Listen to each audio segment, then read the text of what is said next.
Үзэгч та бүхэнд орон минь төргийн энэ өдөр мэдээллийн хөтөлбөрийн шинэ дугаараа төлөвлөж байна. Үзэгч та бүхэнд өнөөдрийн мэдээллийг студиэс хүргэхээр хөтлөгч Баян Жаргал, мөн дэлхийн мэдээг хүргэхээр орчуулагч редактор Баярбат, спортын мэдээний редактор Цолон Баяр нар ажиллаж байна. Содбаатар Монгол Ардын намын удирдах зөвлөл улсын хурал дахь Монгол Ардын намын бүлгээс улсын хурлын дарга Бямб цогтыг нэр дэвшүүллээ. Амар сайхан эв нэгдлийг хангаагүй учраас удирдах зөвлөлдөр нэр дэвшээгүй. Бямб цогт улс төржилтийг хойш тавьж ажиллана.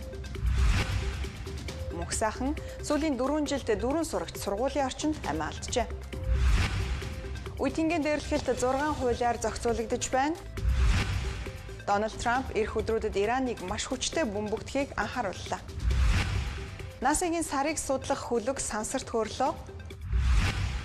Тавчид танилцуулсан болон бус мэдээллийн дэлгэрэнгүй одоо үргэе.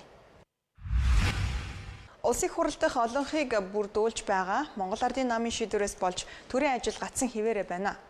Өнөөдөр тус намын удирдах зөвлөлөөс улсын хурлын даргад Бямб цогтын нэрийг дэвшүүллээ. Мэдээллийг хүлээн авна.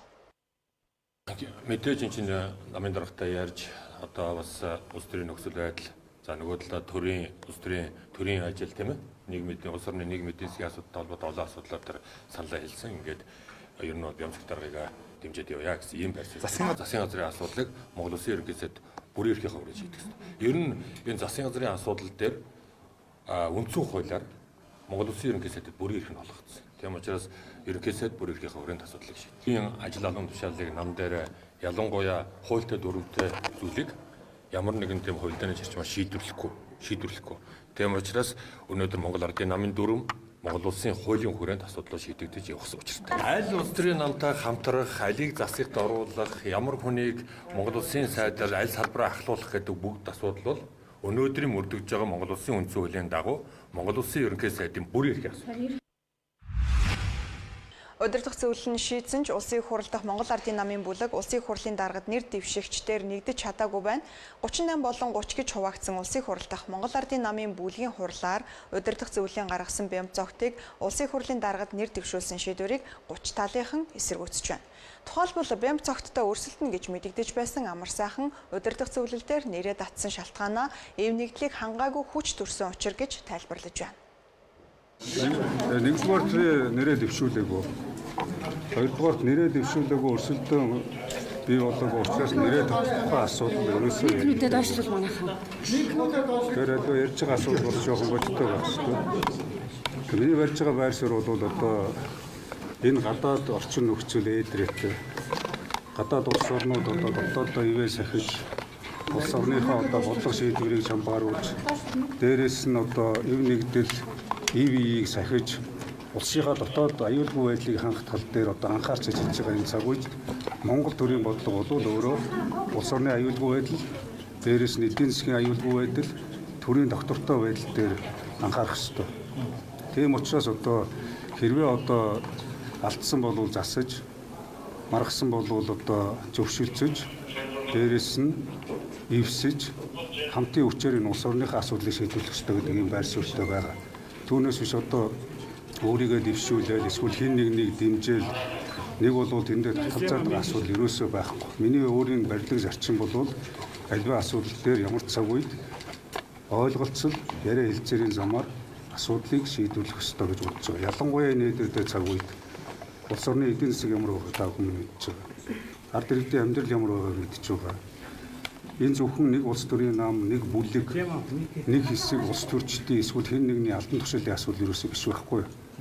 Тэгэхээр бид нар ивийг сахиж явах хэрэгтэй. Гэхдээ ивийг зангидна гэдэг бол үгсэж хуйлдахыг хэлэхгүй.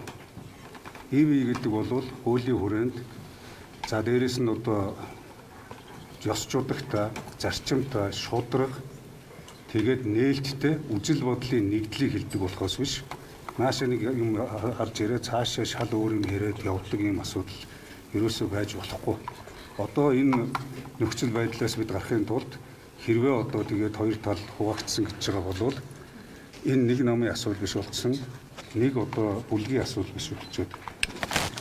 Тэгээд энэ улсын одоо улсын хурал тэр дундаа улс төрийн намын ууган хүчин Монгол Ардын нам энэ цаг үед улсын хуралтайгаа хамтраад яг энэ төрч ёсныхаа бодлогын хүрээнд, дүрм журмынхаа хүрээнд, харилцан хүндлэлийн хүрээнд энэ улс орноо одоо төр засгаа зээл дээрээс нь ард түмнээ хөндөж тэгээ цааш нь ивийг эрхэмлэж явах тухай асуудал дээр бол байнга одоо байр суурь илэрхийлж байгаа. Тэгээд нэрээ тал одоо тэд дөрмийнсэн тэгээд Монголын намын нарийн бичгийн дарга тийм хариуцлагагүй зүйл ярьж болохгүй. Бэм цогтж байна уу, амар сайхан ч байна уу, энэ бол хувь хин нэгэн хүнийг албан тушаалтай болгох тухай асуудал ерөөсөө биш. Миний байр суурь бол хэрвээ нам бодлогоо нэгтгээд энэ 38 30 гэдэг талцал хуваагдлаа зогсоогоод үнэхээр одоо улс төрийн ууган хүчин юм бол ухаан зарж төвчээр заагаад энэ улс орныхоо төлөө нэгдсэн бодлогоор нэг хүнээ дэвшүүлээд явбал тэрэнд нь би ачаа өрөх ёстой гэвэл явж болно. Ямар нэгэн байдлаар энэ талцал хуваагдлыг өөгшүүлж болохгүй. Улсын хурлын даргад нэр дэвшсэн засгийн газрын хэрэг эрхлэх газрын дарга Бямцогтыг парламентод олон жил сонгогдож ажилласан туршлагатай улс төрч гэж Монгол Ардын намын дарга учрал үтсэн бололтой. Тэрээр парламентод суудалтай 5 нам Монгол Ардын намын хуваагдлыг нэгтгэж зангидахын төлөө ажиллахаар төлөвлөсөн гэдгээ мэдгдлээ. Тандал ширээ албан тушаалын төлөө одоо энэ суудалд очихгүй байна. Монгол төрд одоо их ард түмний итгэлийг сэргээх, энэ төрийн эрхээр хууль тогтоох дээд байгууллагын үйл ажиллагааг сайжруулах, энэ улсын хурлын гишүүдийн бас унаад байгаас нэр хүндийг сэргээх энэ тал дээр тийм илүү анхаарах ёстой. Энэ зүйлээс улсын хурлын даргын одоо энэ суудлыг дараагийн албан тушаалын одоо тийм шат гишгүр болохгүй. Өөрөөр хэлэх юм бол 27 оны Монгол улсын ерөнхийлөгч сонгуульд би нэр дэвшихгүй гэдгийг бас албан ёсоор хэлье. Улсын хурл парламент одоо 5 нам парламент суудалтай байж байгаа. Энэ бас 5 намын зөвшөлтсөж ойлголцох энэ тал дээр илүү одоо идэвх санаачлалтай ажиллах ийм шаардлагатай байгаа. За бас нэг үгүй ярихад одоо улсын хурлын хуралдах одоо Монгол Ардын намын бүлгийн 68 гишүүнээс тодорхой бас үл ойлголцлын асуудал байгаа. Үүнийг одоо бас хэрхэн одоо бас нэгдсэн ойлголттой бас нэгдмэл байр суурьтай болгох хэрхэн хаж одоо бас тийм энэ засгийн газрын үйл ажиллагааны хөтөлбөр, улсын хурлын үйл ажиллагаа, засгийн газрын үйл ажиллагаа тогтвортой явуулахад бас нэгтгэж бас зангидах уу. Энэ дээр бас улсын хурлын даргын бас тодорхой үүрэг оролцсон бас чухал. Тийм бол бас энэ хүнээс илүү анхаарч ажиллана гэсэн бодолтой байна. Парламент суудалтаа намуудыг зөвшөлдсөх, ойлголцох, парламентын үйл ажиллагааг тасралтгүй явуулах, хууль тогтоох байгууллага үйл ажиллагааг тасалдуулахгүй байхад бас тодорхой үндсэн чиг үүрэгтэй хуулиудыг одоо хурдан хугацаанд батлуулах. Тийм болохоор одоо парламент суудалтаа намуудтайгаа тийм зөвшөлдсөж ойлголцсон асуудал явна. Олонхоороо конопоро хүч төрөх гэсэн асуудал байх ёсгүй. Тийм болохоор аль болох улс төрчлөлтийг хойш нь тавьж аль болох зөрчилгүй явах тал дээр тийм анхаарч ажиллана. Бямцогтыг улсын хурлын даргаар томилох асуудлыг өнөөдөр хилэлцэх байсан ч маргааш болон хойшлуулах саналыг ардчилсан намын бүлэг гаргаж завсарлага авлаа. Мөн тус намын бүлэг улсын хурлын даргаар аль нэг намын дарга ажиллах ёсгүй гэсэн байр сууриа дахин илэрхийлж өөрсдийн санаачилсан хуулийг батлахыг хүслээ. Улсын хурлын тухай хуульд өөрчлөлт оруулах хуулийг өргөн бариад удаж байна. Та бүхэн маш тодорхой санаж байгаа бол одоо улсын хурлыг удирдах байгаа Ж Батэрдэн буюу улсын хурлын дэд даргыг албан ёсоор ихээ аваад улсын хурлыг удирдах байхад чуулган дээр бид энэ хуулийг өргөн барих асуудлаа гардуул өгсөн. Одоо энэ хуулийг хэлцээ. Энэ хуулийн дээр маш тодорхой заасан байгаа. Улсын хурлын дарга бол намаасаа төдөлзөн. Улсын хурлын даргаыг улсын хурл олох буюу 64 гишүүн нэг дэвшүүлж сонгоно гэдэг энэ зарчим өргөн баригдсан байгаа. Тэгээ энэ өргөн баригдсан хуулиа биднес бас улсын хурлын яг энэ цаг үед улсын хурлаас бас шаардж байна. Улсын хурлын олгоос шаардж байна. Улсын хурл буюу парламентын толгой дээр нам гардаг социализмын үеийг өнгөрсөн. Хуучин бол ардын депутатуудын хурлын толгой дээр нэг нам ноёлж байсан баг. Тэр ганц хурал дээр биш нийгмээр ноёлж байсан баг. Одоо бол бид олон уралж үзэлтэй олон намын тогтолцоотой болсон учраас улсын хурлыг парламентыг олон намынх нь одоо дотооддоо маргаж мэтгэж асуудлаа шийддэг болох ёстой. Намынхаа хурлыг парламентаас гадуур хийгээд парламентын асуудлыг шийддэг энэ үндсэн хуулийн бус арга замаас одоо салах цаг болсон байна. Улсын хурлаар хэлцэх ёстой. Улсын хурлаар хэлцэнэ гэдэг нь конопт оруулахын тулд шууд чуулган руу орох тухай яриасаа байхгүй ёстой. Улсын хурлын бүх бүтцийн байгууллагууд ярилцах ёстой, ойлголцох ёстой. Дээр нь хамгийн гол нь улсын хурл суудал бүхий намууд ойлголцох ёстой. Улсын хурл үндсэн хуулийн дээр маш тодорхой заасан байна. Улсын хурл 126 гишүүнээс бүрднэ гэсэн байна. 126 гишүүнээс бүрдэж байгаа улсын хурлын даргаыг хэн байх вэ гэдгийг түүний 64 гишүүн шийднэ л гэсэн үг байна. Тэгэхээр намын бүлэг биш, тухайн улсын хурл судлаа нам биш. Үндсэн хууль дээр намын бүлэг, намын тухай улсын хурлын дарга дээр ерс бичээгүй. Ерөнхий сайд дээр олох болсон намын бүлгийн тухай ирсэн. Улсын хурлын дэд дарга нар дээр нам ёслын бүлгийн тухай ирсэн. Хаврын чуулган нээснээс хойш ажил яваагууд гишүүд бухимдаж байна. Улсын хурлын дарга засгийн газрын бүтцийн томилгоо удааширсан. Төрийн гацааг хурдан гаргах ёстой гэж үзэж байна.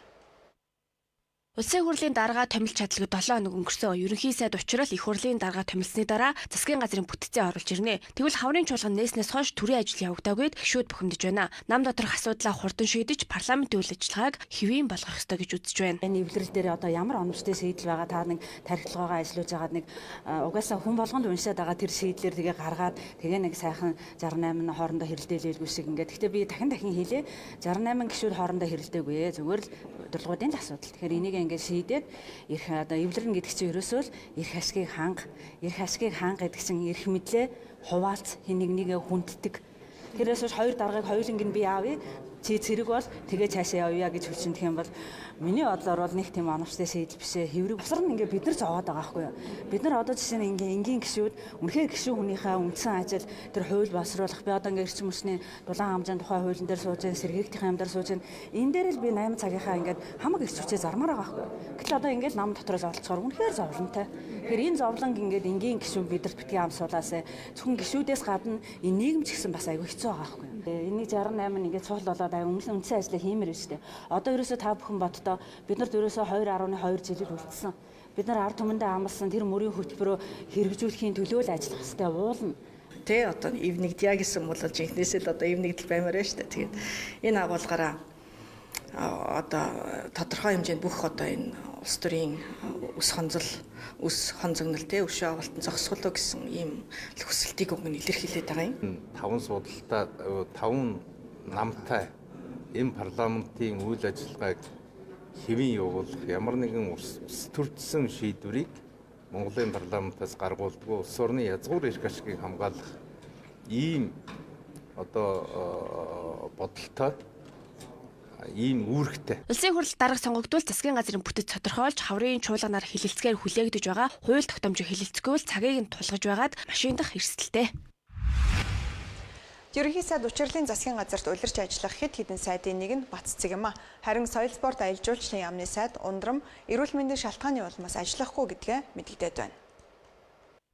Ерөнхий сайд зандар шутрын танхимаас улирч ажиллах сайд нарын нэг нь Баццэг сайд юм. Тэрээр шин засгийн газраас хамтарч ажиллах санал тавьбал татгалзахгүй гэдгийг хэлж байна. Харин соёл спорт аялал жуулчлал залуучуудын сайд Ундрам эрүүл мэндийн шалтгаанаар үргэлжлүүлэн засгийн газарт ажиллах боломжгүй гэлээ. Санал тавиагүй байна. Одоохондоо сайд дээр тухай яриаггүй байна. Хизээ намын өдөр төсөөл уралдах ерөнхий сайд мэдээж өөрийнхөө танхимд ажиллах сайд нартайгаа санал болгох юмстайгаа ярих. Уулзах одоогор надад бол хэлээгүй. Гадаад харилцааны сайд Баццэг, шадар сайд Ган хоёрыг хүнсгүтэй аж ахуй хөнгөн үйлдвэрийн сайд Бадам сүрнээр үргэлжлүүлэн засгийн газарт ажиллаж магадгүй байна. Харин эдийн засаг хөгжлийн сайд их баярыг сэлгэж батлан хамгаалахын сайдаар томилно хэмээн яригдсан. Ийхүү хуучин сайд нарын хувьд санал эрүүл татгалзахгүй хэмээн хүлээж байна. Сургуулийн орчны аюулгүй байдлын саншгүй нэг хэсэг нь эрүүл мэнд байх ёстой. Тийм учраас ерөнхий боловсролын сургуулийн сурагчдыг жил бүр эрүүл мэндийн үзлэгт хамруулдаг болох хуулийн тогтолцоог бий болгохоор болжээ. Сурагчдад вакцин хийх бол сургууль дээр нэгдсэн журмаар л ажил өрнөдөг. Харин сурагчид ямар эмгэгтэй өвчний эсэл байгаа талаарх судалгааг асуумж хэлбэрээр аваад өнгөрдгөө. Араас нь арга хэмжээ авдгүй гэхэд болно. Хуулийн зохицуулалтаар сурагчдын нүд дотор эрхтний шалгах заалт байгаа ч амьдралд хэрэгждэггүй. Тиймээс энэ бүхнийг сургуулийн орчин сурагчдын эрүүл мэнд аюулгүй байдлыг хамгаалах хуулиар зохицуулахаар анхдагч хуулийн төслийг боловсруулжээ. Сургуулийн хүүхэд тэр сургуулийн гадна хашааныхаа хайсан дээгүүр давхиж жагаад бэрхтээд эндчихсэн тийм тохиолдол байгаа.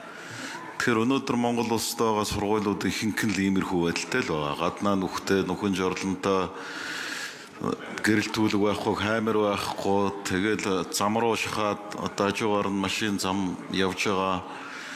Нүх сүвтэй, хашааны хайсан дэшиг үзүүртэй ч юм уу. Тэгэл мал амтаа орчхоор ийм байдалтай. Ер нь та бүхэнд ямар судалгаа байгаа? Монгол улсад хэдэн сургууль байгаа? Хэдэн сургууль нь яг тэр МНС стандартын шаардлага хангасан сургууль байгаа юм. Хэдэн шаардлага хангаагүй байгаа юм. Тэгэхээр энэ стандартын шаардлага хангуулахад хэдийн хэмжээний төсөв хэрэгтэй юм бэ? стандарт шаардлага хангахгүй сургууль бол ер нь 50-аас дээш хувьтай байна. Хүүхдүүд одоо сурч боловсрохж очдог сургууль дээр очиод амь насаараа охирж байгаа тохиолдлууд өнгөрсөн хугацаанд цөөнгүү гарлаа. Гэсэн хэдий боловч энэ бол хэвийн асуудал мэт бид нар одоо тоохгүй өнгөрөөдөг ийм болтлоо нөхцөл байдал хүндэрсэн байна. Тэр орон нутагт ялангуяа сумын сургуулиудад одоо дотор ариун цэврийн өрөөтэй 0-той болох асуудал хөрөнгө мөнгө тавиад шийдэгддэг. Нэг жил хэрэглээд дараа жилээс нь байхгүй болчихдог. Тэгээ энэ бол хүүхдийн эрүүл мэндэд асар их хор хөнөөлтөй. Гэтэл энэ тогтмол үйл ажиллагааг хангаагүй болмоос хэн нэгэн ямар нэгэн хариуцлага хүлээхгүй байна. Тийм учраас энэ хариуцлагын тогтолцоог бий болгоё. 4 жил дутмын энэ сургуулийн эрүүл аюулгүй байдлын орчин хангахын төлөвлөгөөгөө сургууль болгон боловсруулад тухайн аймаг орон нутагтайгаа хамтарч энийгээ батлаад эх жил аль үйл ажиллагааг нь хэрэгжүүлэх юм бэ? Тэрэнд ямар хэмжээний төсөв мөнгө хэрэгтэй юм бэ гэдэг энэ зүйлүүдэд дээшээ одоо төр захиргааны байгууллагууд руу уламжлалаад энэ асуудлаа шийдүүлдэг болохгүй бол өнөөдөр энэ стандарт хангахгүй, эрүүл аюулгүй орчин хангахгүй сургуулиуд өдөр ирэх тусам нэмэгдсээр байна. Цаашид сурагчдын эрүүл мэндийг хамгаалах, тэр дундаа эрүүл хүүхэд хөгжих боломжийг нэмэгдүүлэхийн тулд жил бүр 220 мянган сурагчийг эрүүл мэндийн иж бүрэн үзлэгт хамруулдаг болохоор хуулийн төсөл тусгаж өгсөн байна. 220 мянган сурагчийг жил бүр үзлэгт хамруулахдаа тухайлсан нас зааж өгөх хэлбэрээр зохицуулах юм а. За, манай хуулинд бол ерөнхий үзлэг болоод тусгаалсан үзлэг гэдэг ангиллаар үзлэг оруулсан байгаа. Тэгэхээр 1-р анги, 5-р анги, 10-р анги дээр үзлэг хийн. Тэгэхээр тухайн жилдээ бол нэг 220 орчим мянга орчим хүүхдэд үзлэг хамрагдахаар байгаа тусгаалсан үзлэг дээр. За, эрүүл мэндийн одоо салбар бол эрт илрүүлгийн одоо ийм цогцолтой явж байгаа. Сургууль суурилсан тогтолцоо гэдэг талаасаа одоо сайдын эрүүл мэндийн сайдын тушаал болоод эмдүүзийн одоо тогтоол гарна. Тэн дээр гарсан тогтоол дээр гарсан одоо тооцоолоор бол 5 орчим тэрбум төгрөг жилдээ 220 орчим мянган хүүхдэд үзэхэд одоо төсөв гарна. Энэ бол мөнгө бол эрүүл мэндийн даатгалын сангаасаа гарахаар ингээд төлөвлөгдөөд явж байгаа. Эрүүл мэндийн даатгалаас гарах 5 тэрбум төгрөгөөр 220 мянган хүүхдээ эрүүл мэндийн үзлэгт бүрэн хамруулж араас нь асуудлыг шийдвэрлэх үе шаттай арга хэмжээг авах зохицуултыг хуулинд тусгаж өгнө. Мөн сүүлийн 4 жилийн хугацаанд сургуулийн орчинд 4 хүүхэд амиа алджээ. Иймээс хүүхэд сургуулийн орчинд амиа алдахгүй болох эрүүл мэндээр хохирохгүй байхыг хуулиар бүрэн зохицуулах ёстой гэж улсын хурлын гишүүд үзэж байна. 10 гаруй жил засаглаж байгаа Монгол Ардын нам боловсролын салбарыг сүүлийн жилүүдэд хайчглаа. Чанаргүй барилгын материалаар сургууль барьж, улсын их тодтголтой сургууль нь хамгийн чанаргүй эрсдэлтэй орчин болчихлоо. Харин дарга нар өөрсдийн хүүхдээ өндөр төлбөртэй хувийн сургуульд ч явуулж байна. Ер нь Монгол улсын хэмжээнд тэр эрүүл аюулгүй шаардлагын сурах боломж энтрийг хангацсан сургууль байна уу? Би нэг л сургууль мэднэ. Бус нь бол шаардлага хангахгүй. Таны хариуцлын дараа би тэрийг хэлж өгнө. За нөгөө талаар бол одоо хүнд байгаа шүү дээ. Ер нь бол манай сургуулийн орчин тэндээс одоо явж байгаа сургалт энэ төр гээл. Тэгээ одоо энэ сүүлийн үед ер нь олигтой боловсролын сайт тавигдсан юм уу? Өөрсдөө нэг зээлийн боловсролын зээлийн сангаас мөнгө төгрөгөөр авахаар мэдхий. Хүүх шуухтаа өхөө мэдхий. Ийм л маягтай байгаа шүү дээ. Тэ. За танд энэ хууль санаачилсан улсууд судалгаа явуулж үзв үү? Жишээлбэл одоо бид нэр хууль батлахаас сууж байгаа энэ улсын их хурлын 126 гишүүний хүүхдүүд нь ямар хаана сургууль сурдээ. За яг өмнө хуучин ерөнхий сайд байсан оюун эрдний хүүхдийн хаан сурдгийг би хэвлээс харсан л да. Лондонд сурд юм л шүү дээ. Тэгээд тэр хөл бөмбөгийн баг магийн одоо янз бүрийн мөнгөөр соёлын яам амнаас санхүүжүүлдэг юм билээ. Өнөөдөр одоо пулхаам илүү юу ч гэдэг. За өнөөдөр одоо шаардлага хангасан хөл бөмбөгийн талбайтай сургууль байгаа юу? Тэгэхэд одоо сөвөөл гэж бид нар очиход энэ гятад энэ төр чи гаднаа бүгдөө хөл бөмбөгийн талбайтай шүү дээ. Тэр эрүүл ахуйн шаардлага хангасан. Монгол улсад газраас их юм байхгүй. Бид нар боловсролтой хүүхдүүдтэй ингэж л хандж байгаа байхгүй юу? Хамгийн наацхан шаардлага гэхэд 12 наснаас доош хүүхдийг гэртээ ганцаар их нь орхиж болохгүй. эрүүл сургууль цогц шалгуур үнэлгээгээр нийслэлийн сургуулиуд үнэлгээ хийсэн. За энэ үнэлгээнд дээр бол сургуулийн гадаад дотоод орчны аюулгүй байдал, хүнсний эрүүл ахуй, за хүүхэд хөгжил, гэр бүлийн хөгжил зэрэг 11 шалгуур үзүүлэлтүүдээр үнэлсэн. Яг үнэлгээ хийхдээ зэрэгцээд Монгол улсад бас яг энэ сургуулийн орчинд эрүүл аюулгүй байдлын стандарт норм дүрм байна уу гэдгийг бас судалсан. Норм дүрм байгаа хэдий ч сургуулиудаар хэрэгжилт маш хангалтгүй байгаа нь бол үнэлгээгээр тодорхойлогдсон. Бүх 11 бүлэг үнэлгээнд дээр бүх оноо бол одоо авах ёстой онооноос хангалтгүй буюу муу үнэлэгдсэн. Монгол Улсын ерөнхий боловсролын сургуулийн 11 бүлэг үнэлгээгээр дүгнэж үзэхэд улсын сургуулиуд хангалтгүй буюу муу үнэлгээ авчээ. Тус сургуулиудад байх ёстой энгийн шалгуурууд бүрэн хангалтаагүй байна. Спортын гадна дотн талбайг нэмэгдүүлэх, усан бассейныг сургуулиудад байгуулах нь сурагчдын хөгжилд чухал нөлөөтэйг олон судалгаа анхааруулах болсон юм а. Үзэгч та бүхэн 9 хугацааны зар сурталчилгааны дараа хөтөлбөрөөр үргэлжлүүлэн үзэж авч үзнэ үү?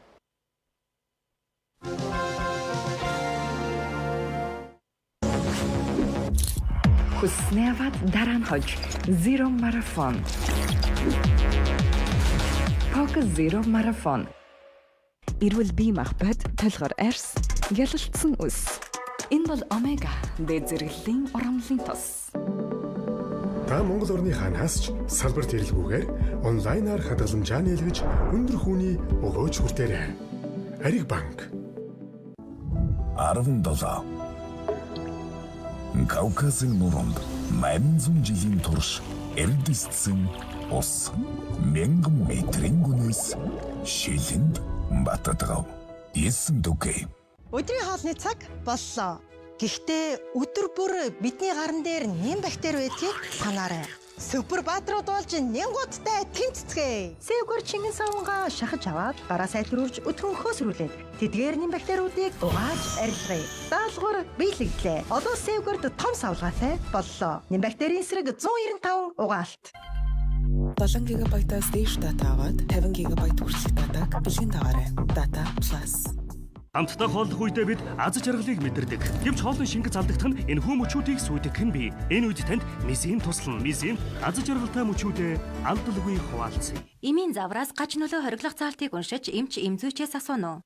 2026 оны 4-р сарын 2-оос 5-ны өдрүүдэд орон сууц, амны орон сууцны төслүүд хотлогчид барилгын таадын үзүүлэн Улаанбаатар барилга 2026 үзүүлэн 20 дахь жилдээ Мишель Экспо олон улсын үзүүлэнгийн танхимд зохион байгуулагдана. Альпен Голд шоколадны гайхамшигтай амтны үүсгэх эерэг давлгаа. Заавал эргэн ирдэг. Альпен Голд шоколадны гайхамшигтай амт эерэг бүхнээ хуваалцаарай. Өөрийн цэвэр угаалга үүдэх шинэ аргыг танилцуулж байна. Шинэ Ariel All-in-One Pots толбонд потхийн тайвуу нэрийг одоор айлгана. Богино угаалгын програм дээрч потхийн эхлээд Ariel Pot дараа нь хувцас хийн. Өөрийн цэвэрхэн угаалга үүдгээд бас потхийн. Шинэ Ariel All-in-One Pots хүүхэд хүрэхгүй газар хадгална. 7 ГБ-аас дээш дата аваад 50 ГБ хүртэлх датаг бэлгийн дагаарай. Data Plus. Хүүхдүүдтэйгээ хамт ад жаргалтай, итгэлтэй идэж болох хамттан учраас Orice-ийг сонгодгоо. Hadada Body Orice. Өдөрт авах витамин С-ийн 84%-ийг хангана. Хамгийн амттай витамин Kubus. Юу урт хугацаатай эргэлтийн хөрөнгийн зээл. Ариг банк. Эрүүл бие махбод толгор арьс, гялалцсан үс. Энэ бол омега дээд зэрэглэлийн урамлын тос. Хүснээ аваад дараа нь хож Zero Marathon. Poker Zero Marathon.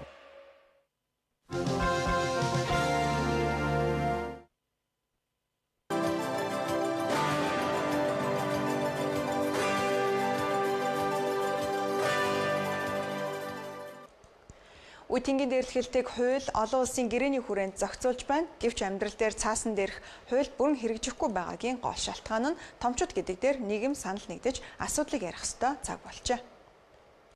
Монгол Улсын хэмжээнд үйл ажиллагаа явуулж байгаа 1000 орчим ерөнхий боловсролын сургуульд суралцж байгаа сурагчдын 3 хүүхэд дутмын нэг нь үе тэнгийн дээрлэхэлтэнд өртдөг гэсэн судалгааг Нэгдсэн үндэсний байгууллагын ЮНЕСКО гаргажээ. Харин ЮНИСЕФ-ийн судалгаагаар нийт сурагчдын 30-аас 40% нь үе тэнгийн дээрлэхэлтэнд өртдөг гэсэн байна. Дийлэн хүүхдүүд хил амаар доромжлуулах, гадуурхах дээрлэхэлтэнд өртдөг байна. Үүний гол шалтгаан сурагчид биш, томчууд нөлөөж байгаа явдал юм а. Томчууд өөрсдөө энэ үе тэнгийн дээрлэхэлтэй бас зүгээр энгийн юм а гэдэг ийм ойлголтыг нийгэмд өгчөөд байгаа байхгүй. За ээж аав нь хоорондоо зодтолцдог болвол эсвэл одоо аав нь ээжийн зодддаг болвол тухайн хүүхэд яах юм? Хүчирхийллийн дэргэд үсэж байгаа үсттэй. Бүхнийг одоо хүчээр шийддэг юм байна гэсэн ойлголттой. Тухайн хүүхдийн хүмүүжлийн асуудал. Үндэсний статистикийн хороо нүүбийн хүүхдийн сантай хамтраа 5 жил тутам хүүхэд хөгжил судалгаа явуулдаг. За монголчууд одоо хүртэл хүүхэд хүмүүжлийн аргыг одоо бас биеийн шийтгэлээр хүүхдээ сургадаг тохиолдол цөөнгүй дийлэнх олонхны баг. Тэгээ хүүхдийг болохгүй юм хийхлээр нь хүчээр одоо сургадаг мөртлөөсөө эргээд нөгөө хүүхэд хүчээр л шийднэ гэсэн ийм ойлголттой байгаа бол альва асуудал тулгарлаа хүчтэй нь хүчгүйгээ дээрлэхэж дээрлэхдэг ийм байгаа. Төрийн ордондоо хүртэл үе тэнгийн дээрлэлтээ хийж байгаагаа та нар өөрсдөө ойлгохгүй байна уу те?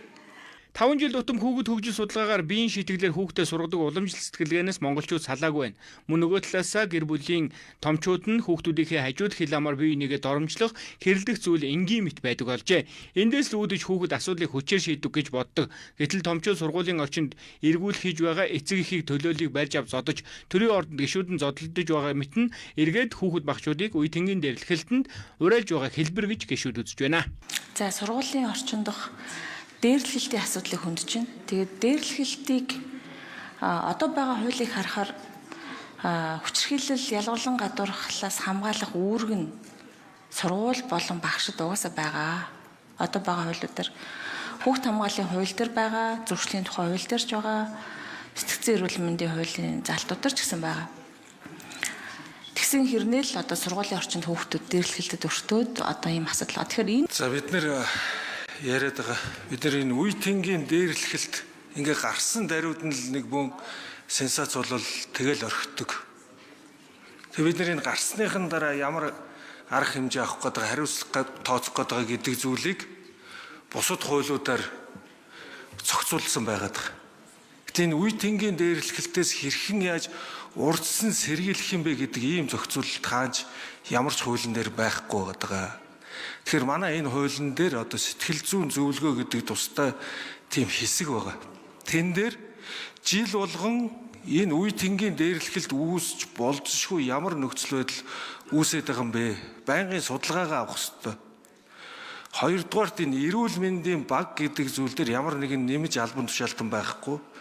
Сургуульд байдаг яг албан тушаалтнууд дээрээс нь эцэг эхийн төлөөлөл сургуулинд төлөөлөл орсон энэ баг маань үе тэнгийн дээрлэхэлтээс хэрхэн яаж сэргийлэх ёстой юм бэ? Яаж мэдээлэлээр хангах ёстой юм бэ гэдгийг төлөвлөгөөг боловсруулад энийг аймаг орон нутаг дүүргийнхаа удирдлагуудтай хамтарч батлаад энийг байнгын хэрэгжүүлж энэ үе тэнгийн дээрлэхэлтээс сэргийлэх асуудлыг бид нар байнгын тогтмол хийж хэрэгжүүлдэг, илрүүлдэг энэ тогтолцоог л бий болгохын тулд энэ хуулийн санаачлаад хэрэгжүүлээд байгаа.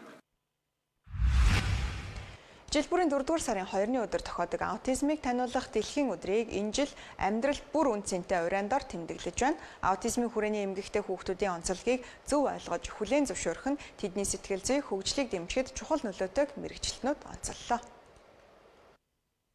Энэхүү өдрийг Нэгдсэн үндэсний байгууллагын шийдвэрээр 2007 оноос хойш дэлхийд даяар тэмдэглэж ирсэн бөгөөд аутизмын талаарх олон нийтийн ойлголтыг нэмэгдүүлэх, ялгарлан гадуурхалтыг бууруулах, дэмжлэгийг сайжруулах зорилготой юм а. Аутизмын хүрээний эмгэг буюу Autism Spectrum Disorder нь тархины хөгжлийн онцлог бөгөөд хүүхэд ертөнцийг өөрөөр хүлээн авч, сэтгэж, харилцдаг байдлаар илэрдэг. Энэ нь өвчин биш харин мэдрэлийн хөгжлийн ялгаатай хэлбэр юм. Аутизмтэй хүүхдүүдийн хувьд хэл ярианы хөгжил өөр байх, нийгмийн харилцаанд орох нь хязгаарлагдмал, нэг үйлдэлийг давтах, дуу чимээ, гэрэл зэрэгтгэхэд мэдрэмтгий байх зэрэг нийтлэг шинжүүд илэрдэг байна. Сэтгэл суурилсан гэдэг нь аутизмын унш аваад тэгээ нэг халамж авдаг гэдэг юм уу тийм хүүхдийн тоо бол нэг 2300 орчим бол байгаад байгаа. Тийм аутизмын талаар бол одоогоор яг шинжлэх ухаан юунаас болов яав юу гэдэг шалтгаан нөхцөлийн бол тогтоогоогүй байна. Ямар ч үсэн өвчин бол биш, эмгэг гэж явдаг. За тэгэхээр аутизмтай болно гэдэг ойлголт бол байхгүй. Яагаад 2-3 настайгаас эхлээд аутизмын шинж тэмдэг яригадаад байгаа гэхээр хүүхд маань яг нийгмийн харилцаанд орж тийм ээ цэцэрлэг сургууль одоо өөр юу гэдгийг хүмүүстэй харилцах яг энэ харилцаан дээр хүмүүсийн энгийн жирийн одоо тийм хүнтэй харилцах нийгэмшгүй хэл яриа зэрэг энэ чадварууд нь алдагдaltaй буюу сул эсвэл нэг тийм анхаарал татгууц зүйлүүд анзаарагдаад байгаа учраас 2-3 настайгаас эхлээд манай хүүхд аутизмтай юм биш байгаа гэдэг ийм одоо тодорхойлт гэдэг юм ойлголт гэдэг юм эсвэл тийм анзаарэгдсэн зүйлүүд гарч ирдэг байх. Аутизмын гурвалсан бэрхшээл гэж байдаг. Хэл яриа, харилцаа, тэгээ нийгэмшгүй. За цаашлаад одоо асуудлыг одоо мэдээллийг боловсруулах уян хатам байдал гэдэг. За тэгэхээр энэ гурван бэрхшээлтэй холбогдуулаад асуудлууд гарч ирнэ. Тэгэхээр гол төлөвийн хүүхдүүдэд ямар бэрхшээлүүд гэдэг юм үүсдэг вэ гэхээр хэл яриа, харилцаа тийм энэ асуудлууд байгаа. Энийг нь мэдээж эрт илрүүлээд, эрт уншлоод тийм ээ эрт дэмжлэг тусалцаа үзүүлээд явах юм бол хүүхдүүд бол тодорхой хэмжээгээр бол хөгжөөд явна. Мэргэжилтнүүдийн хэлж байгаагаар аутизмтай хүүхдийн хөгжилд гэр бүл, сургууль, нийгмийн оролцоо чухал нөлөө үзүүлдэг. Ялангуяа эрт онцлог, тусгай боловсрал, сэтгэл зүйн дэмжлэг үзүүлэх нь хүүхдийн нийгэмшил, бие даах чадварыг сайжруулахад чухал бүтэлтэй. Гэвч нийгэмд аутизмын талаарх ойлголт хангалтгүй ялгарлан гадуурхах хандлага байсаар байгаа нь эдгээр хүүхдийн сэтгэл зүйд сөргөөр нөлөөлдөг байна. Тэгэхээр аутизмны хүрээний эмэгтэй хүн болгон ч гэсэн тэгш хэрэгтэй. Тэд спортоор хичээлэг бас эрэхтэй байдаг. Тэгээд манай байгууллага өнөөдөр Монголын соёлын биеороо аутизмын хүрээний эмэгтэй иргэдийг спортоор дамжуулж нийгэмшүүлэхэд боломж болцоо байдаг шүү гэдгийг таниулахаар ирсэн байна. Одоо хүмүүс их таньж мэдж бидэрт одоо нийгэмш одоо олонд одоо хүртээмжтэй байлгахын мэдээллүүдийг тарааж олон нийтийн одоо юу гэдгийг энэ хөгжлийн онцгой иргэдийн төлөө олон үйл ажиллагаа явуулж байгааг үүднээс нийгэм одоогоо таньж мэдж эхэлж байна. 2026 онд тус өдрийг авдан төрлөختөн амьдрал бүр үн цэнтэй урайнд ор тэмдэглэж байна. Иймд иргэд аутизмын талаарх ойлголтоо нэмэгдүүлж, ялгаатай байдлыг хүндэтгэн тэгш оролцоог дэмжихийг холбогдох байгууллагууд уриаллаа. Зис эрдний хувьцаа эзэмшигчдийн жагсаал үргэлжилж байна. Тэд өөрсдийг нь хохироос ингэх улсын хурлын гишүүн Бат Амгаланг огцруулахыг шаардаж байна. 20 гаруй хоног үргэлжилж буй жагсаал тодорхой үр дүнд хүрээгүй өнөөдөр хүрсэн тус компани санхүү эрхэлсэн захидлаар ажиллаж байсан Бат хоёр нь олон тэрбум төгрөгийн хохирлыг Зис эрдний хувь компанид үүсгэсэн гэж жагсагчид үзэж байгаа. Тийм ч учраас Бат хоёрын анх болон хот байгуулалт барилга орон сууцчлалтын сайд Бат Амгаланг уйлрааж болохгүй мөн гишүүнээс нь чөлөөж шалгах ёстой гэсэн шаардлагыг тавьж байгаа юм а. Баян зүрхийн засаг дарганаар болон өөрийнх нь байсан одоо өөрийнх нь хамааралтай тэр пүрвдөрж морж гэдэг байгаа тэр засаг дарга хүмүүсийг бидний өөдөөс өдөөнд төрхөж тавьсан манай жагсаалыг 50 жагсаалын маань хурцж нураах гэж үдсэн, тараах гэж үдсэн. Гэвч бид нар энэ хүмүүсийн юунд ор шахалтанд орж ингэж жагсаалыг зогсоохгүй. Бидний ард 24500 хувьцаа эзэмшигч байгаа. Дээрээс нь дахиад манай үйлдвэрт ажилладаг 700 гаруй залуучууд байгаа. За үйлдвэрийн маань хаасан. Бат Амгалан өөрийнхөө их мэдлийг ашиглаж үйлдвэрийн маань хаасан. 700 гаруй залуучууд ажилгүй амьдралгүй боллоо. Бат Амгалан. Өнөөдөр энэ төрийн ордны хажууд байхад том машин жип унсан жигтэйхэн сайхан дарганууд биднээсээ амьдралаа түн бумаараа ялгарсан юм байна гэдгийг олж мэдгээ бид нэр. Гэхдээ өнөөдөр Зис эрдэнэ хувьцаа компани хувьцаа эзэмшигч биднээс биднээсээ тороол гэж байгаа. Өнөөдөр биднээс би гэтэл одоо 64 настай. Дээд би 48-тай одоо энд хувьцаа эзэмшигчтэй орсон байгаа байхгүй. Тэгээд биднээс эмээ өвөө одоо баг тэнэг балаа ийм гудамжныг авцаа зогсооцоо гэж төрийн өндөрлгөөс ингэж хэлэхээс ичдэггүй юм байх та. Хэрвээ огцрох шаардлагыг хүлээн авахгүй нь хэвээр байвал өсөглөн зарлах хүртэл хурц хэлбэр шилжинэ гэдгээ хувьцаа эзэмшигчдийн төлөөлөл мэдэгдэж байна. Туулын хурдны зам төслийн хүрээнд байгаль экологийг сүрүүлэх үйл ажиллагаа явагцаар байгаа тул хатан туулаа хамгааллын иргэдийн хөдөлгөөний зүгээс эсэргүүцлийн дараагийн шатны алхамдаа шилжиж байгаагаа мэдэгдлээ. Өнөөдөр төв талбайд туулаа хамгааллын иргэдийн хөдөлгөөний зүгээс Монгол Улсын ерөнхийлөгч Хүрсүх болон шинээр томилогдсон ерөнхий сайд Учирлнарт хандан нийслэлийн засаг дарга Нямбатарт хариуцлага тооцох тухай шаардлагыг хүргүүллээ. Гарц туул голын усан дээгүүр, татам дээгүүр 2700 багн барих ийм өөр төсөл болгож хувиргаж за туул голын экологт бол хортой сөрөг нөлөө үзүүлэх хэмжээнд аваачлаа гэдгийг чинь мэрэгжлийн судлаач нь хөндлөнгийн байгаль орчин хамгаалах байгууллагууд бас нотлоо. Тиймээс одоо энэ төслөө та бүхэн өөр газраар бариач, туулгал дээгүүр бити бариач гэсэн ийм шаардлагыг дэвшүүлж байгаа. За явцын дунд бол Нямбаатар дарга маань орж ирж сайхан одоо чагсаал цуглаан байгуулж тэр бургасан дундуур явж өөрөө бас жаахан хэсэг төөрж иднэртэй их хөгжилтэй хүн шүү дээ. Тэгээд сүүлдээ бол юу гэсэн мэдэгдэл хийсэн гэхлээр одоо шүүхийн шийдвэр эсвэл одоо нөхөр өөрөө өгч барих юм шиг байгаа нэ. Тэгжээж л над төсөлчин зогсоо шүү. Тэр бол зогсохгүй гэсэн. Бид нар тэн дээр нь бол тулгуурлаа. За бид нар ч хүн алж хүрээ талдаг ийм төрлийн хүмүүс бишээ. Бид нар тэгвэл таныг огцруулъя. Хэрвээ та огцрох юм бол та шалгалуулах юм бол энэ төсөл зогсох бүрэн боломжтой юм байна гэсэн ийм шийдэл төрчээд одоо ингэж туулгын урдны замд тий дангаараа ерөөсөө нийслэлийн төсөөр хийн гэж Нямбаатар хэлээд байгаа. 2025 онд 500 тэрбум, 2026 онд 800 тэрбум, за 2027 онд эх жил буюу 1 их найт төгрөгийг зарцуулна гэж байгаа. Ингээд нийлээ 2.3 гэж яриад байгаа. Гэхдээ энэ бол тогтохгүй. Яагаад тэгэхээр эн чинь энэ төслийн наривчлсан зураг төсөл нь одоо бол гараагүй байхгүй юу. Тэгээд зүгээр тэгээд дураараа дунд зэрэг гэдэг тодорхойлох гаргаад дүгнэлт гаргадаг юм уу? Ийм асуудал байгаа байхгүй юу. Ялангуяа энэ ирвэхний цоошин зүйлийн шинжилгээ ухаанд штэ. Цоошин зүйлийн ирвэхээ нээчээд байхад энийг юу ч байхгүй гэж хэлээд ингэж суулгах болохгүй байхгүй юу. Шинжилгээ ухаан бид нар өнөөдөр хөгжиж хөгжин. Дээрээс нь магадгүй биднээс судлаагүй хааг хөвд шин зүйлийн заагаас бичил бит байгаад бид нар мэдгүй. Голынхаа татам нөгөө бургасуугаа орцсон. 6 игнэ зам гэдэг чинь үндсэндээ 20 бүр хамгийн бүр багадаа ярихад 25 6 км юу метр штэ. Тэгэхээр яах вэ? Ингээ уртаар чинь та нар одоо 20 км газар одоо өргөнөө ингээ бодоод ингээ үсгэлэр чинь бичлэн бургас ядагдах уу? Тэр замыг чинь тавих юм агаараар тавина гэж байхгүй штэ. Тэр машин техник орно. Тэр бургасууд чинь тэр нэг 2000 хэдэн зуун шон доошо суулгах бол тэр чинь эднэрээ ярьж байгаа л одоо хуурж байгаа л асуудал шүү дээ. 36 жил энэ агаараар амьсгалсан 36 жил ардчлалын үнэт зүйлийг сайн сайхныг мэдэрч өссөн ийм залуучууд байгаа. Гэтэл энэ мэдээлэл энэ өөр өөрийнхөө албан тушаал эрх мэдлэг одоо хэтрүүлэн ашиглаж бид бүхнийг шахан боогдуулж байгаа хэлбэр нь энэ Монгол улсад бол ямар ч ажил хийх боломжгүй.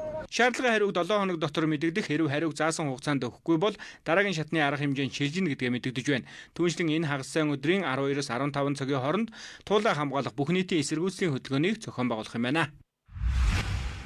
Улаанбаатар төмөр замын хүүхдийн секторын харьяа Солон 236 дугаар хүүхдийн авиас чадварыг бүхий л талаар хөгжүүлж байна. Энэ хүрээнд төсөл тоглоомоор дамжуулан хүүхдийн бие даах чадвар, хэл ярианы хөгжилд нь онцгой анхаарч байна. Улаанбаатар төмөр замын хүүхдийн секторын харьяа Солон 236 дугаар цэцэрлэгийн багчууд төсөл тоглоомоор дамжуулан бүтээл сэтгэлгээнд суралцж байна. Тухайлбал хүүхдүүд нарны аймагуудын гаригуудыг, макетыг багш эцэг эхтэйгээ хамтран бүтээж одон орны тухай мэдлэгтэй болжээ. Хүүхдүүд ордон орны тухай дуудуулж шүлэг уншихаас гадна гариг бүрийн онцлогийг тайлбарлан илтгэл тавьж сурсан юм а. Энэнийхээ үр дүнд багшийн хөгжил, хүүхдийн хөгжил давхар яригддаг. Эцгийн оролцоо яригддаг ийм төсөл тоглоомын гол ач холбогдол нь энэ байдаг. Тэгээд хүүхд төсөл тоглоомынхаа хүрээнд асуудлыг өөрөө шийддэг, бие дааж бүтээлчээр суралцдаг, эрүүл хайгуул хийдэг. За энэ 3 сард хэрэгжүүлсэн төсөл тоглоомын гол зорилго бол хүүхэд болон илтгэгч болох, хүүхэд болон илтгэж сурна гэсэн юм гол зорилготойгоор зохион байгуулсан. Улаанбаатар төмөр замын хүүхдийн секторын харьяа 45 цэцэрлэг бий эдгээр цэцэрлэгүүд нь өөр хоорондоо туршлагаа хуваалцаж хамтдаа хөгжиж байна. Солон цэцэрлэгийн хамт олон энэ удаа төвийн бүсийн цэцэрлэгийн багш нартай туршлагаа хуваалцаж нээлттэй хичээл явсан юм а. Хамгийн гол нь одоо орчин үед хүүхдүүд нэг утасны одоо хамааралтай их болцсон. Тэгээд яриа хэл ярианы чадвар маш их одоо муутсан байгаа учраас бид хүүхдийн хэл ярианы чадварыг энэ тоглоомын хүрээнд маш сайхан одоо яая одоо сайжруулах гээд ингээд хүүхдүүдийг илтгэл хэлбэрээр энэ тайлангаа танилцуулах одоо илүү их чиглүүлж ажилласан байна. Солон цэцэрлэгийн хамт олон 4-р сарын хөдөлгөөний сар болгох ураа дэвшүүлсэн байна. Энэ хүрээнд дасгал хөдөлгөөнтэй холбоотой төрөл бүрийн арга хэмжээг зохион байгуулж хүүхдийн бие бэлдэр багаар ажиллах болон сэтгэн бодох чадварыг хөгжүүлэхэд анхаарч байгаа юм а.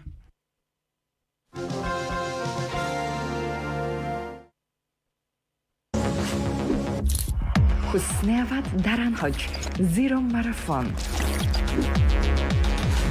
Poker Zero Marathon. Эрүүл бие махбод толгор арьс, ялалтсан үс. Энэ бол омега дээд зэрэглэлийн урамлын тос. Том зорилгод цааны санхүүжилт хэрэгтэй. Ариг банк. Өдрийн хэрэглээгээ нэг шилт. Тарзан.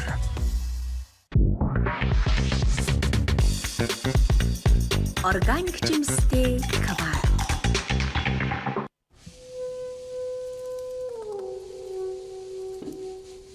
Цаг хугацаатай уралдан хэн байхаа эсвэл ямар боломжийг алдахгүй вэ гэх сонголт донд бид хурдац тайхаар үргэлжид илүүд тэмүүлсээр байдаг. Өнөөдөр бидний хэн байхыг, хэн гэдгийг технологи, химэл оюун ухаан, шинжлэх ухааны ололтоос гадна хурд. Тийм ээ, хурд энэ бүхний энгийн хариулт. Цаг хугацаа өөрчлөгдөж байна. Гэвч бидний үндэс нь ямагт оршсоор. Учир нь хэрэглээ бүхэн ухаалаг шилжилтийн зааг дээр зогсож байна. Харин та аль талд нь байна? Ухаалаг хэрэглээний шинэ нэрэнд хэрэглээндээ тааруулан багцаа бүрдүүл. MyMobi танд хэрэгтэй бүхнийг багцлав. Mobicom. Өвдөх үед тэр өдрийн бүх ажил төвөгтэй болдог. Төрөл бүрийн өвдөлт болон халууралтыг намдаахад Миг 400 танд туслана. Миг 400 бид бүрэн уусаж үйлдэлээ үзүүлнэ. Миг 400 таны өвдөлт болон халууралтыг намдаахад туслана. Имийн завраас гаж нөлөө хориглох заалтыг уншиж эмч эмзүүчээс асууно. 7 ГБ-аас дээш дата аваад 50 ГБ хүртэлх датаг бэлгийн дагаарай. Data Plus.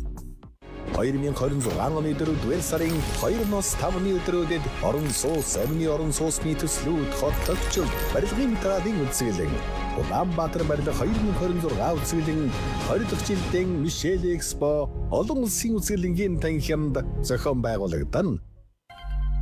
7 ГБ-аас дээш дата аваад 50 ГБ хүртэлх датаг бэлгийн дагаарай. Data Plus.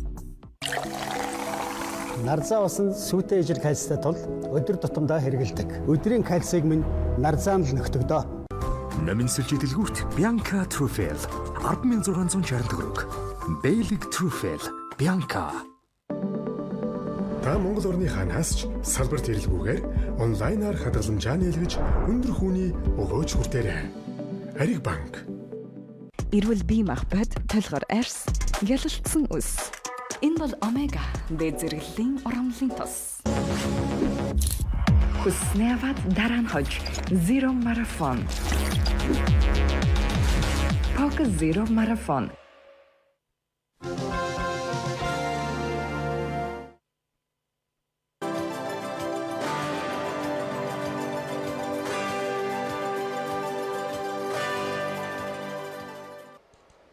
Голомт магнаас санаачлан санхүүжүүлж байгаа Бөмбөтийн хөв цөөрмийн төслийн шав тавих ёслол өнөөдөр Сонгон архан дүүргийн 24-р хорооны нутаг Баруун Салааны гол буюу Бөмбөтийн буллагт боллоо. Тус төслийг нийслэлийн Сонгон хархан дүүргийн засаг даргын хамгийн газар, усны илж байгууллага, Голомт банк болон Prestige инженерийн компаниуд хамтран хэрэгжүүлж байна. Талууд энэ оны 2 дугаар сарын 5-ны өдөр хамтын ажиллагааны санамж бичигт гарын үсэг зурсан юм. Бөмбөтийн булаг нь Улаанбаатар хотын баруун хойд хэсэгт байрлах бөгөөд Бөмбөтийн уулнаас их авч толгойтын гол цутгадаг орон нутгийн иргэдийн унтны усны чухал их усүрийн нэг юм а. За энэ Сонгон хархан дүүргийн 24-р орон нутаг зэвсэгт байгаа Бөмбөтийн зөвгөөрөн байгуулах төсөл бол нэлээд том төсөл. Нийтдээ 1.7 тэрбум төгрөгийн санхүүжилт Голомт банкнаас гаргаж байгаа. Энд бид нар энэ Бөмбөтийн аршааны эрхийг хамгаалаад зогсохгүй энэ тийм 17 мянган метр квадрат талбайтай том цөв хөрөм нуур үүсгэн. Тэгэхээр энэ нуур бол одоо энэ хавийг экологийн доктортой байдлыг хангах, орсон суугчдад 5 дахь орчин бүрдүүлэх зэрэг энд ач тустай. За тэгээд зөвхөн одоо нуур үүсгэж зогсохгүй энэ талбай харагдаж байна. Иргэн тойронд нь бид нар төгчлөлтийн зон хийж өгнө. Ойлгол энэ нутгийн хүмүүс за зочид амардаг, хүүхд чухал ажиллахыг гаргадаг ийм орчныг бий болгоно. Тэгэхээр зэрэг ер нь бол одоо усны элч банк гэдгийнхаа хувьд за энэ устай холбоотой саарл ус дахин ашиглах усны хүсэл хамгаалах зэрэг олон төслүүдэд бид нар сүүлийн 2 жилд нийтдээ 22 тэрбум төгрөгийн санхүүжилт гаргасан байна. Дэлхийн дулаар л уур амьсгалын өөрчлөлт хуурай шил нэмэгдэж буй өнөө үед усны нөөцийг хамгаалах, нэмэгдүүлэх шаардлага улам бүр нэмэгдэж байна. Энэ хүрээнд хэрэгжиж буй Бөмбөтийн хөв цөөрмийн төсөл нь усны нөөцийг хуримтлуулах, зохистой ашиглах, дахин ашиглалтыг дэмжих замаар доктортой менежментийг бүрдүүлэх зорилготой. Төслийн хүрээнд Баруун Салааны голын усыг хуримтлуулж 16.9 90000 шометр багтаамжтай хөв цөөрөн байгуулах юм а. Ингэснээр нийслэлийн гадаргын усны нөөц нэмэгдэхээс гадна хөрсний дороотэл үерийн эрсдлийг бууруулах ач холбогдолтой. За тэгэхээр бомбтын аршаан гэж энэ уушгинсан аршаан гэдэг их эртний аршаан. Тэгээ энэ аршааны хамгаалах үндсэн арга хэмжээ авж ийн гэж бодож болно. Хамгийн түрүүнд булгийн эхийг аршааны эхийг тойруулж хашсан. За энэний үр дүнд урсац нэмэгдсэн. Тэрийг ашиглаад 2019 онд жижигхэн хөв цөөрөн байгуулсан бол одоо 16000 м3-ийн усыг 16000 м3 усыг агуулсан усан сан байгуулах гэж байна. За ингээд аршааны эхээ хамгаалаа тэрийг ашиглаж жижиг хөв цөөрөн байгуулаа. Дараагийнх нь нуур байгуулаа явж байна. Цаашдаа эндээс одоо би зөв санаж байгаа бол 17 орчим километр яваад дунд гол руу энэ гоорх орж байгаа. Тэгвэл дунд нь бас хэд хэдэн усан сан байгуулах боломжтой. Тэгэхээр энэ бол дэлхийд дахинд нуур хамгаалах Монгол загвар буюу булаг шандыг тохижуулах замаар усны нөөцийг нэмэгдүүлэх юм арга хэмжээ авч байна гэсэн үг. Мөнх төслийн хүрээнд ногоон байгууламж бүхий цэцэрлэгт хүрээлэн байгуулж иргэдэд амрах чөлөөт цагаа зөв өнгөрүүлэх орчныг бүрдүүлэхээр төлөвлөсөн байна. Төслийг энэ оны 6 дугаар сарын 30-ны дотор ашиглалтанд оруулахаар ажиллаж байна. Дэлхийн сая үзэгчдийг байлдан дагуулсан стриминг үйлчилгээтэй томоохон төлөөлөл болох HBO Max өнөөдрөөс эхлэн Монгол айл бүрийн хойморт албан ёсоор залралаа. Innovation компани энэхүү компани хэмжээний платформыг өөрийн дэд бүтцэд нэгтгэж хэрэглэгчидтэй контентын хязгааргүй сонголтыг нээж байна. Innovation компани Warner Bros. Discovery нэгдэлтэй стратегийн түншлэл тогтоож хамтын ажиллагааны өнөөдөр албан ёсоор зарлаа. Ингэснээр Монгол үзэгчид дэлхийн хэмжээний супер хит контентуудыг албан ёсны эрхтэйгээр гэрийнхээ зурагт эсвэл утсаараа шууд хүлээн авах үзэх боломжтой болж байна. За сүүлийн жилүүдэд медиа зах зээлийн өрсөлдөөн зөвхөн контентэд биш, контентыг нь тухайн хэрэглэгчдэд яаж хүргэж байгаа гэдг нь гол тодорхойлох юм нэг өвчин зүйл болоод байна. Үүнтэй холбогдуулаад бид хэрэглэгчдэд үйлчлэгээ илүү тав тухтай амар хялбар, за мөн цогцоор нь хүргэх зорилгын хүрээнд HBO-тэй хамтарлаа илүү өргөжүүлээд HBO Max-ыг өөрийнхөө үйлчлэгээнд нэгтгэн гэж нэвтрүүлж танилцуулж байгаа юм байна. Үүнтэй уялдуулаад шинчилсэн манай L+ болон түүнээс дээш багцын хэрэглэгчид HBO Max-ыг өөрийнхөө багцад дагалдуулан үнэгүй идэвхжүүлэн ашиглах боломжтой болж байгаа. Түүнчлэн бас нэг онцлог юм нь HBO-ийн төлбөртэй суугийн багц нь бас HBO Max-та дагалдаад хэрэглэгчдэд ингэж бас ашиглах боломжтойгоор ингэж цогцоор нь санал болгож байгаа гэдгээрээ илүү онцлогтой байгаамаа. HBO Max бол зөвхөн кино сан биш юм. Энэ бол дэлхийн медиа салбарын тэргүүлэгч Warner Bros. Discovery нэгдлийн хамгийн чанартай бүтээлүүдийн төвлөрөл байдаг. Дэлхийдээ зэрэгцэн HBO-ийн шинэ цувралууд Америк нэгдсэн улсад нээлттэй хийхдээ зэрэгцэн Univision-аар дамжуулан нэгэн зэрэг үзэх боломжтой болсон Монгол үзэгчдийг дэлхийн entertainment төв зэгтэй шууд холбож байна. Шилдэг бүтээлүүд болох House of the Dragon, The Last of Us, Friends зэрэг 500 гаруй цуврал болон Warner Bros-ийн 2000 гаруй алдартай кино дууд үрсний өндөр чанартайгаар хүлээн авах үзэх боломжтой. Та гэр бүлээрээ үүнээс гадна Discovery-гийн танин мэдхийн ертөнц, Cartoon Network-ийн хүүхэлдэйнүүдгээд гэр бүлийн гишүүн бүрт зориулсан шилдэг контентуудыг нэг доор цугларсан гэдгийг дуулгахад таатай байна. And we are certainly committed to Монгол одоо HBO Max нэвтрснээрээ бид маш өнөөдөр маш их баяртай, сэтгэл маш их хөдөлж байна, сэтгэл өндөр байна. Монгол одоо маш олон HBO Max-ийн бол HBO Max дээр байгаа контентуудын маш олон фанууд байгаа гэдэгт итгэлтэй. Тэгээд бид нэр цаашдаа маш олон илүү олон одоо хэрэглэгчид илүү хүрнэ гэж найдаж байна. Innovation бол HBO Max-ийн хамтын ажиллагаа маань маш олон жил үргэлжилж байгаа, 15 жил үргэлжилж байгаа. Тэгээд бид нэр энэ хамтын ажиллагаагаа өргөжүүлж байгаадаа маш их баяртай. Тэгээд цаашдаа улам илүү олон контент кинонуудыг HBO Max-аараа дамжуулан хэрэглэгчтэй хүрэн илүү олон фануудтай хүрэн гэж найдаж байна. Энэхүү түншлэл хэрэглэгчдэд хамгийн хэмнэлттэй шийдлийг санал болгож байна. HBO Max-ыг үзэхийн тулд заавал гадаад валютын карт ашиглах, олон улсын гүйлгээ хийх гэх мэт техникийн үйлдэлүүд шаардлага болж байгаа юм а. Шинжлэгдсэн L нэмэх вакцины хэрэглэгчдийн хувьд энэхүү дэлхийн хэмжээний үйлчлэг нь багцсан нэгэн давуу тал болж байна. Өнөөдөр Univision өндөр хурдны шилэн кабелийн сүлжээ Улаанбаатар хот болон 21 аймгийн төвийг бүрэн холбоод байна. Энэхүү бат бөх дэд бүтцээр HBO Max-ыг албан ёсоор нутагшуулснаар Монгол үзэгчид дэлхийн шилдэг контентыг ямар ч саадгүй үзэх боломж өртлээ. Барилгын салбарын хөгжөөл шин технологиг танилцуулах Улаанбаатар барилга 2026 олон улсын үзэсгэлэн өнөөдөр Мишель Экспотовд эхэллээ. Монгол улсад барилгын салбар улсаж хөгжсөний 100 жилийн ог тохиолдуулан 20 дахь жилдээ зохион байгуулагдаж буй уг үзэсгэлэнд дотоод гадаадын барилгын материал үйлдвэрлэгчид, ханган нийлүүлэгчид, шин технологи нэвтрүүлэгчид оролцож байна. Мөн орон сууц, амны орон сууцны төсөл хэрэгжүүлэгчид бүтээгдэхүүн үйлчилгээгээ олон нийтэд танилцуулж, салбарын шинжлэх хандлагыг тодорхойлж байна. Үзэсгэлэн 2026 оны 4-р сарын 2-наас 5-ны өдрүүдэд үргэлжлэх бөгөөд орон сууц, барилгын материалын чиглэлээр цуврал хэлбэрээр зохион байгуулагдлаа. За өнөөдрийн үйл ажиллагаанд манай компани Asian City компани энэ жил 5 удаагаар оролцож байгаа. 5 удаагаар оролцоод манай компани 15 жилийн ойтой. За барилгын салбарын үүсч өвчсөний 100 жилийн ойтой давхцаж байгаа. Тэгээд өнөөдрийн арга хэмжээ маш гоё эхэлж байна. Бид нар ч гэсэн өндөр хүлээлттэй, үнэхээр гоё бэлтгэл сайтай, айгүй гоё бэлтгэлтэй орж ирсэн байна. 5 жил оролцохдоо ер нь бол ивент итгэжээр оролцож байгаагүй. За тэгээд энэ жил компани 15 жил. За тэгээд гэдэг утгаараа маш ач холбогдол өгч өрнөхийн ивент итгэгчээр оролцсон. Энэ удаагийн үзэсгэлэнт банк санхүүгийн байгууллагууд идэвхтэй оролцож байгаа нь онцлог болж байна. Тэд орон сууцны зээл, санхүүжилтийн шинэ бүтээгдэхүүн, уян хатан нөхцөлийг танилцуулж, иргэдийг орон сууцтай болох боломжийг нэмэгдүүлэхэд чиглэж байна. Барилгын салбарын санхүүжилтээс ихээхэн хамааралтай тул банкны салбарын оролцоо нь төсөл хэрэгжүүлэгчдийг дэмжих худалдан авагчдад санхүүгийн шийдэл санал болгох чухал үүрэгтэй юм. Үзэсгэлэнгийн үеэр бизнесийн уулзалт, мэрэгжлийн сургалт, семинарууд зохион байгуулагдаж, салбарын хамтын ажиллагааг үргэлжлүүлэх боломж бүрдэж байгаа юм. Нийс анхаар одоо 20 дахь жилдээ байгуулагч байна те энэ өнөөдрийн арга хэмжээ. Юу бол анх 2008 оноос хойш байгуулж байхад нь оролцож байсан. За өнөөдөр ч гэсэн бас ингээ оролцоо таатай. Яг хөө бидний хувьд бол Мишель Экспо, за ерөн бусад энэ барилгын Экспо хөгжлийн тал дээр бол байнгын ивент итгэж ерөн хөгжлийн дараагийн шатанд аваач гэж бол хичээдэг. Тэр утгаарч бид энэ жил удамжилж асаар ивент итгэжээр орлоо. Их Улаанбаатар барилга 2026 үзэсгэлэн барилгын салбарын хөгжил, хөрөнгө оруулалт, санхүүжилтийн боломжийг нэгдүгээр төвлөрүүлсэн чухал арга хэмжээ болж байна. Үзэгч та бүхэн эсэх хугацааны зар сурталчилгааны дараа хөтөлбөрөөр үргэлжлүүлэн хүлээн авч үзнэ үү.